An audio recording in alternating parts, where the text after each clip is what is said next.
pleasure to introduce and to moderate today's panel. I would like to thank our guests, in particular those who braved the weather. I have to mention the weather. I'm only here for a year, so the weather is a big thing for me. I've traveled to be here from out of town, including St. Paul.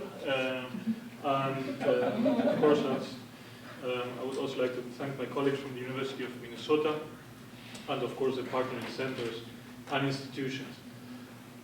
We decided to title our panel Antisemitism Then and Now, to explore continuities, connecting lines, or gaps and new developments between past and present expressions of antisemitism. Against the backdrop of history, our panelists will try to assess the nature of this phenomenon in different contexts, and also using the tools that their discipline provide to grasp the dimensions of antisemitism, the different dimensions of antisemitism, their logics, their functionality.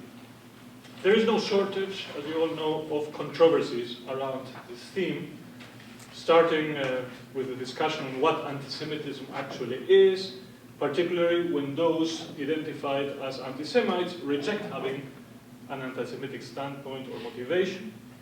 And as we know, much of what is considered anti-Semitic is not explicit and also revolves around Israel and the Arab-Israeli conflict. The scholarly community is divided also on this issue, and there is a spectrum of positions that go from the so-called deniers of anti-Semitism, we also hear about this, to those who draw clear parallelisms between then and now that should be reason for concern. Much of the intellectual and mostly the political debate on the so-called new anti-Semitism seems to circle around a sort of rhetoric of suspicion, the presumption that what is said is not what is meant.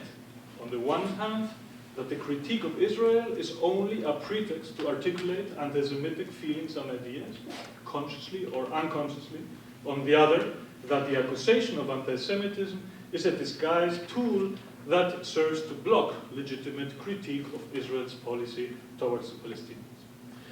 The limitations of a discussion under these conditions are evident, and we will try obviously to go beyond this circling discussion that doesn't bring anywhere. How serious is the problem of anti-Semitism and of the tolerance of anti-Semitism in our days? Are there significant differences between the US and Europe and within Europe? How is this intertwinement between anti-Semitism and anti-Israelism working? Is there a seepage of anti-Semitism into the European mainstream, as this newly released study that Steve Hannick just mentioned stated last month? So these are some of the questions that we will address in this panel, and without further ado, since I'm not listed as a panelist, but I could not avoid or could not help commenting a few things on this, I will pass it on to our first panelist, who is Philip Spencer, Professor of History at Kingston University, and also the director of the Helen Bamber Center for the Study of Rights, Conflict, and Mass Violence. He's the author of a recent book titled Genocide After 1945, and he's currently working on a book on cosmopolitanism and anti-Semitism. I want to thank all our panelists again, and it's my pleasure to pass the word to Phil. Thank you very much.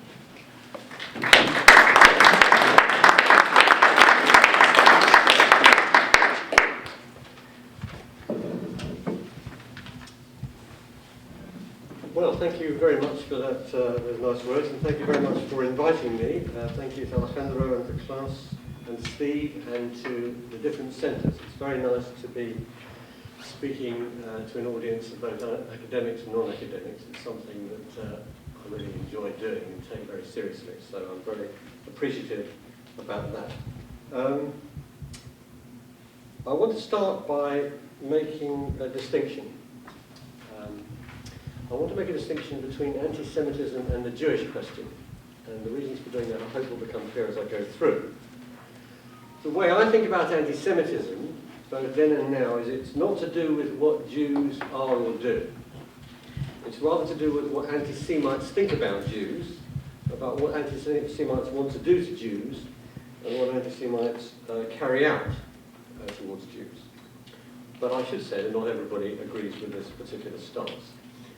The second thing I want to say to start off with is that I also think about anti-Semitism not just in terms of what anti-Semites think and do, but in terms of its change or continuity over time. Anti-Semitism is not the same thing in all times and places, but each wave or form of anti-Semitism, as I understand it, is not entirely disconnected from previous waves and forms. And I take a view that there is a kind of mid-position here between a kind of view of anti-Semitism as eternal and anti-Semitism as continuous, as discontinuous. And one way of thinking about that is to think about it, if you like, dialectically, which I think is the most helpful way of thinking about it. And one way that I find particularly helpful comes out of one tradition of thinking dialectically, which is the Hegelian or Marxist one, about which one group of thinkers in particular, the Frankfurt School, those associated with the Frankfurt School, particularly Adorno and Horkheimer, I think have been very, very helpful, at least to me, in thinking about this.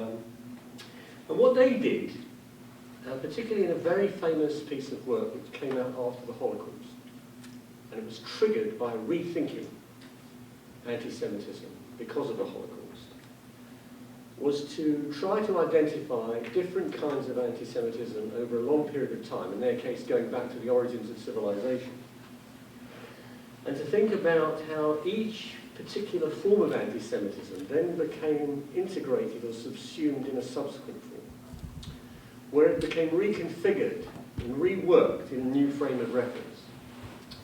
So you have that idea on the one hand, that old ideas don't disappear but get reworked. And another idea, which is that anti-Semitism involves an enormous degree of projection by anti-Semites onto Jews. It's not what Jews are or do, it's what anti-Semites project onto them that we need to think about.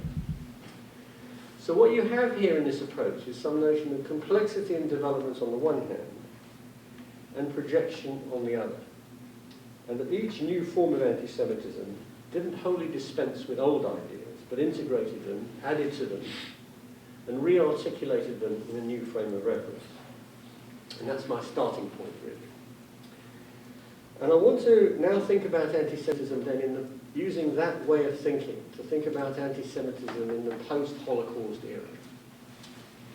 And to start that thinking by thinking about what the Nazis did to anti-Semitism, which was to radicalize it, to combine old ideas and new ideas in a new, fundamentally racist frame of reference. And that radicalization, of course, produced the most radical project that had ever been devised by anti-Semites, which was not simply to persecute Jews, not simply to expel Jews, not simply to kill Jews in one place, but to try to annihilate the entire group. And not just the entire group in one place, but the entire group globally. That was the ambition, whenever it was arrived at, about which there is enormous historical debate. Now, after that experience, after that radical project, after that radicalization of anti-Semitic ideas, there was a taboo on anti-Semitism in the West. But this taboo, I think, posed a problem of a new kind. Because what it generated was not a rethinking of anti-Semitism or an exploration of anti-Semitism, but actually what was for quite a long time a silence about anti-Semitism. There's a period of about 20 years in which very little is said about anti-Semitism. It was about 20 years or more before any survivor could write a book that could be heard, read, published. Primo Levi, very famously, who we now look to as a great author, couldn't get his book published in the immediate aftermath. And that's a silence for survivors, and it's also a silence one can identify in academic work. There is a long period before academics begin to try to think about it. Now, the taboo is premised on an idea. And the idea is that anti-Semitism is an extreme form of racism. And that is both true and untrue. It is a form of racism. It is an extreme form of racism, but it is also something more than racism. Because it needs to be distinguished from other forms of racism, particularly predominant forms of racism in the modern world, particularly those which are intimately connected to imperialism and colonialism. And unlike those forms of racism, which are certainly deadly, and certainly widespread, and certainly connected to anti-Semitism, unlike those forms of racism, anti-Semitism predates it. It predates imperialism and colonialism, even in the case of Spain. Anti-Semitism, unlike those other forms of racism, is not only a European phenomenon, but could be found in many other societies and times and places.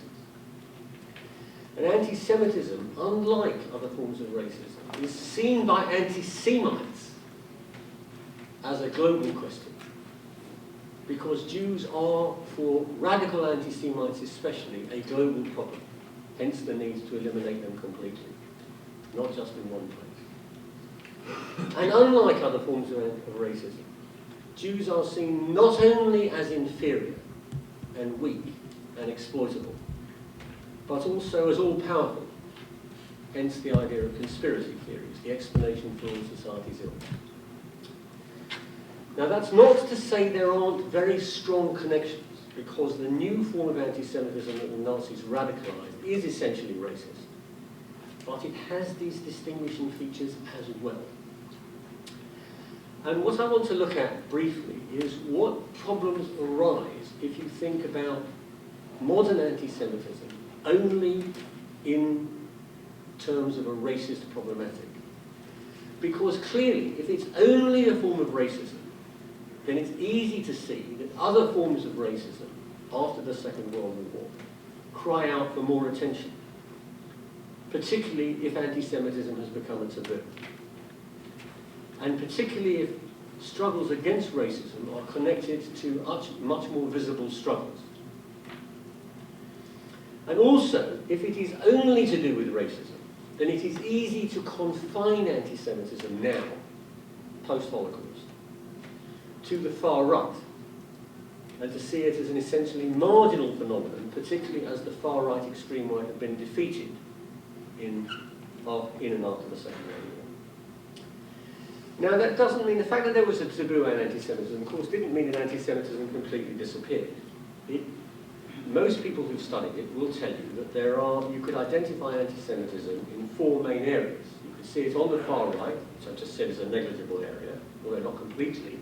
If you look at France, it's quite an important part of that political culture. You could see it in Germany, in the phenomenon sometimes described as secondary anti-Semitism. And you could see it after the collapse of communism in the resurgence of nationalism in Eastern Europe. Now, none of these are, I think, uncontentious. And none of these are that surprising. What is more surprising, and I think requires much more discussion and much more attention, is nothing to do with any of those. It's to do not with those forms of anti-Semitism which you can find in Europe, but forms of anti-Semitism that you now find both outside Europe and with an echo and resonance inside Europe.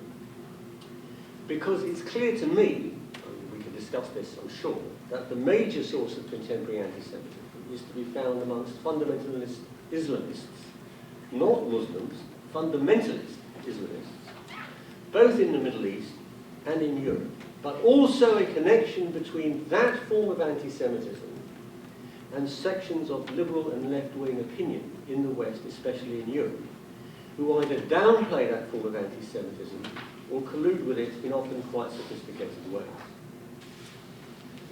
Why do I say that, and how has this happened? Well, I think it has happened in two fundamental ways, which are to do with understandings of the Holocaust after the taboo period, after the silence period is over. The first is through what I would describe as a shallow universalization of the Holocaust. And the second is through what I would describe as a reductive reinterpretation of the Holocaust through a particular group. And let me take these in turn. If we think about the universalization of the Holocaust, we could trace its emergence through a particular history of responses to the Holocaust. From the silence that I described a few minutes ago, to a relatively short period where there was a recognition of the Jewish dimension of the Holocaust, to a much longer period through which we're still living, of universalization. If the late 1940s and the 1950s are the period of silence, the Eichmann trial in the beginning of the 1960s signals the recognition of the Jewish specificity of the Holocaust. But already by the 1980s, you see a shift away from that towards the notion that the Holocaust represents some universal evil, in which what happened to the Jews specifically is downplayed. There are some exceptions to this, interestingly enough in Germany, but even there you can see the same phenomenon, particularly on the left, where the issue for many people on the left was not so much the Jewish character of the victims in the Holocaust and the centrality of anti-Semitism in the Holocaust, so much as the question of anti-fascism and anti-Nazism, in which the question of the Holocaust, or the Jewish dimension of the Holocaust, was downplayed. But of course the reality is that the Holocaust was both a universal problem and a particular problem. It was, as Hannah Arendt, who I think has been much misunderstood on this question, partly through her own fault, I have to say, put it. The Holocaust, and I think it's a very, very good expression of this, was a crime committed against humanity, but committed on the body of the Jewish people. And I would then go on to say, not accidentally committed on that body, on the body of the Jewish people. And the not accidental element of that has to do with what I just mentioned earlier on, which is the radicalization of anti-Semitism by the Nazis. So that only to see the universal in the Holocaust is a one-sided perspective which carries with it real dangers. What happened to the Jews loses its specificity. And it can lead easily to a relativization, not just of genocide, indeed, but of all evils, in which everything becomes a Holocaust. So that is one, I think, trajectory that's worth exploring. The second trajectory has to do with the reinterpretation of the Holocaust through what I describe as an anti-imperialist frame of reference. And there are more or less subtle versions of this argument. And I want briefly to sketch it out. I don't have a lot of time, but I'll do it quite briefly. The argument goes something like this. We need to understand the Holocaust, and it draws on the universalist argument, in a much broader arc and time frame, stretching back to 1492. The Holocaust is only one among many genocides caused and driven by imperialist and colonialist projects of conquest and exploitation, from South America to North America to Africa to Asia, to Australasia. And a Holocaust-centered approach to genocide, which ignores that long history and doesn't place the Holocaust at the center of that history, or in that history rather, obscures those other genocides, and also leads to a privileging of the Jewish victims of that genocide. Jews were not the only victims of genocide, they were not the only victims of what happened under the Nazis. There were other victims of other genocides, other victims of the Nazis. And it's a mistake to concentrate overmuch on the Jews.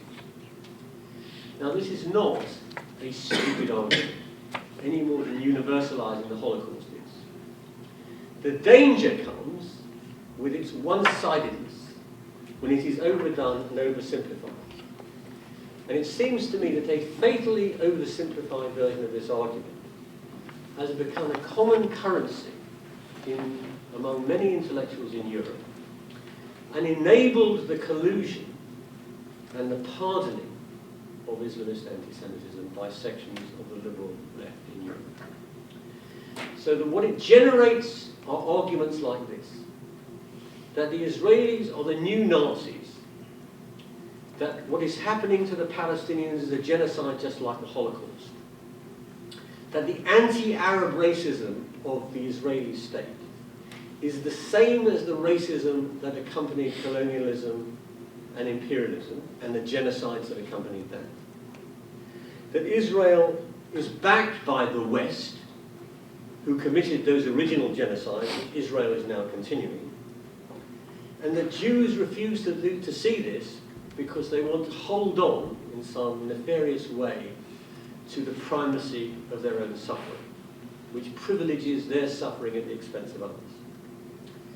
Now, to see what is potentially, and in many cases unconsciously anti-Semitic about this, we need to consider it as a series of reversals or inversions or projections.